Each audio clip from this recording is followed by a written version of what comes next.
আসসালামু আলাইকুম এভরিওয়ান। সেদিন রান্না করেছিলাম গরুর মাংসের কোরমা। এই রেসিপিটা ঢাকাইয়াদের কাছে অনেক বেশি জনপ্রিয় একটি খাবার, অনেক বেশি পছন্দের একটি খাবার। কোরমা বানানোর জন্য আমি 7 কেজি পরিমাণে গরুর মাংস নিয়েছিলাম। কুরবানির গরুর মাংস দিয়ে আমি কোরমাটা করেছিলাম।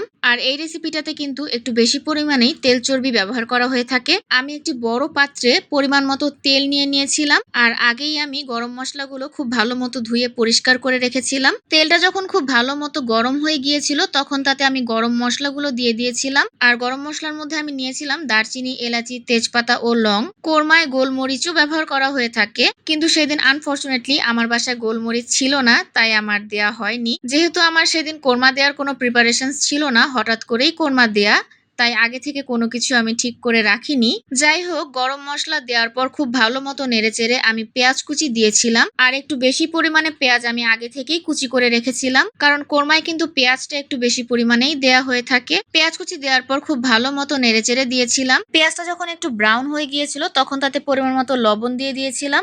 লবণ দিয়ে খুব ভালো মতো নেড়েচেড়ে দিয়েছিলাম। এরপর দিয়েছিলাম পরিমাণ মতো আদা রসুন বাটা। আদা রসুন বাটা কিন্তু কম দেয়া যাবে না, আবার খুব বেশি পরিমাণেও দেয়া যাবে না, যতটুকু মাংস সেই হিসাব করেই দিতে হবে। পেঁয়াজটা যখন আমার খুব ভালো মতো গোল্ডেন ব্রাউন কালার হয়ে এসেছিল তখনই কিন্তু আমি আদা রসুন বাটাটা দিয়েছিলাম। আদা রসুন বাটা দেওয়ার পর খুব ভালো মতো কিন্তু নেড়েচেড়ে দিয়েছিলাম। আর আদা রসুন বাটাটা পেঁয়াজের সাথে কিছুক্ষণ তেলের মধ্যে খুব ভালো মতো ভেজে নিয়েছিলাম। এরপর গরুর মাংসগুলো তেলের মধ্যে দিয়ে দিয়েছিলাম। আর গরুর মাংস কিন্তু আমি আগেই খুব ভালো মতো ধুয়ে পরিষ্কার করে রেখেছিলাম এবং একটি জালির মধ্যে গরুর মাংসগুলো দিয়েছিলাম যেন পানিগুলো ঝরে যায়। খুব ভালো মতো মাংসগুলো পানি ঝরিয়ে নিতে হবে, কারণ এই রেসিপিতে পানি সহ মাংস অ্যাড করা যায় না। পানি ঝরানোর পর শুকনা মাংসটাই দিতে হয়। ধীরে ধীরে সবগুলো মাংস আমি তেলের মধ্যে দিয়ে দিয়েছিলাম। মাংসগুলো দেওয়ার পর খুব ভালো মতো নেড়ে দিয়েছিলাম। এই পর্যায়ে চামচ দিয়ে নাড়তে কিন্তু একটু বেশি কষ্ট হয়েছিল, কিন্তু কষ্ট হলেও কিছু করার নেই। খুব ভালো মতো নেড়েচেড়ে দিতে হয়েছিল,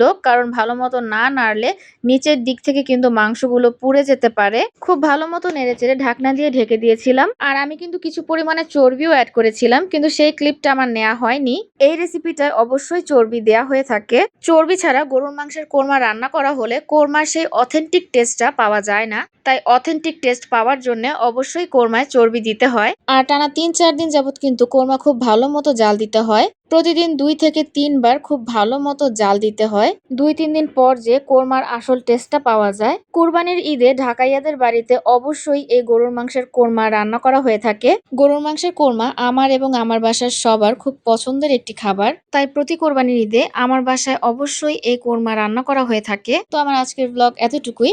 আসসালামু আলাইকুম।